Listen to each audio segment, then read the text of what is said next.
36 ঘন্টা পার হয়ে গেছে কিন্তু পানাগড় কাণ্ডে পুলিশ এখনো কাউকে গ্রেফতার করতে পারেনি।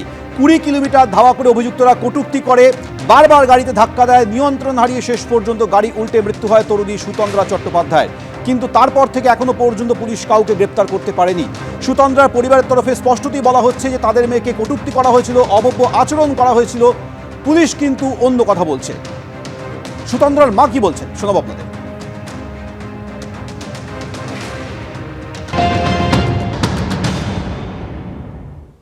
এই ঘটনা যেটা পুলিশ বলছে যে ধাওয়া করেছিল আপনার মেয়ের গাড়ি এবং ইফটিজিং হয়নি বলে দাবি করা হচ্ছে, আপনি এটা বিশ্বাস করেন? ইফটিজিং যদি না হয়ে থাকে তাহলে সেই গাড়িতে যখন মদের বোতল মদের গ্লাস পাওয়া গেল তাহলে সেখানে ইফটিজিং হয়নি? মানে ইফটিজিং হয়েছে বলছে? অবশ্যই ইফটিজিং হয়েছে এবং বারবার তাদের গাড়িকে ড্যাশ করে ধারে সরানো হয়েছে। কী কারণে? যদি নাই ইফটিজিং হবে, নাই এগুলো হবে, তাহলে তারা পালিয়ে গেল কেন? সুতন্দ্রার গাড়িতে যারা ছিল তাদের সকালবেলা যে বয়ান ক্যামেরার সামনে, পরবর্তীকালে পুলিশের বক্তব্য যে তারা লিখিতভাবে জানায়নি, এই যে এবং তারপরে যখন তাদেরকে ছাড়া হয় তাদের মধ্যে অনেকে কোনো মন্তব্য করতেও চাইছেন না দেখা যায়। কোনো না কোনোভাবে এই পুরো পরিস্থিতিকে দেখে আপনার কি সন্দেহ হচ্ছে? পুরো পরিস্থিতিতে চেঞ্জ হয় তাহলে পুলিশের জন্যই হয়েছে, কেন চেঞ্জ হওয়ার তো কোনো জায়গা নেই।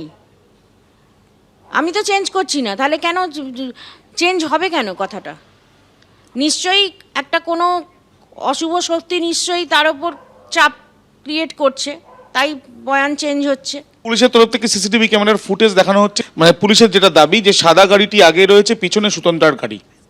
সাদা গাড়িটি তো আগে বারবার যাচ্ছিল তাদের গাড়িটাকে স্কট করার জন্যে, যাতে তাদের গাড়িটাকে আটকে আমার মেয়েকে নামিয়ে নিতে পারে।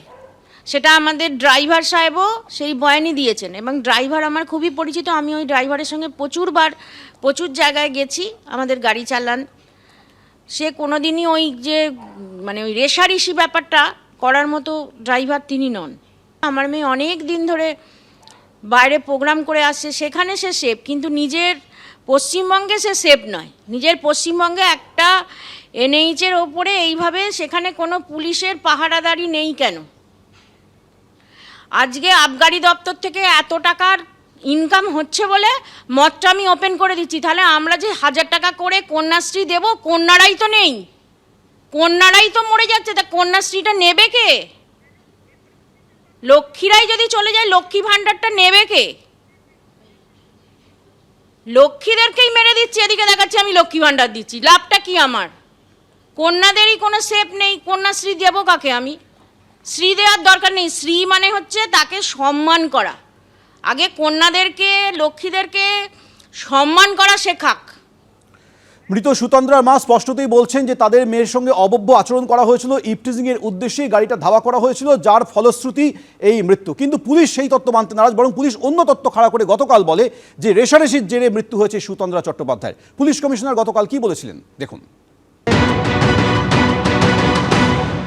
এখানে কোনো ইভটিজিং এর কোনো ঘটনা হয়নি, কোনো ইভটিজিং এর কোনো ঘটনা এখানে নেই। এখানে পিওর একটা দুটা গাড়ির মধ্যে এটা বলতে পারেন কি ওভারটেক করার মধ্যে এটা ইনিশিয়ালি স্টার্ট হয়েছিল। আমাদের কাছে সিসিটিভি ফুটেজ গুলো আছে যার মধ্যে আমরা দেখতে পাচ্ছি যে হুন্ডাই ক্রিটা গাড়ি, যাদের বাড়ি এখানে পানাগড় রাইস মিল মোড়ে আছে, ওরা এগিয়ে যাচ্ছে এবং যে মৃতার গাড়ি সেটা ওনার পিছে আসছে। রাস্তার মধ্যে একটা গাড়ি, যার হুন্ডাই ক্রিটা গাড়ি, যেটা সামনে যাচ্ছিল, ওটাকে মৃতার গাড়ি ওভারটেক করার চেষ্টা করে। সেই সময় আনফর্চুনেটলি ওটা ওভারটেক করার সময় দুটা গাড়ি একটু কলিশন হয় হালকা, এবং যে মৃতার গাড়ি ছিল সেটা পাশে একটা ডিভাইডার ছিল, তার সঙ্গেও কোলাইড করে। তারপরে যে সামনে গাড়ি যাচ্ছিল সেটা বেরিয়ে যায় এবং যে মৃতার গাড়ি ছিল সেটাও পিছে যাচ্ছিল।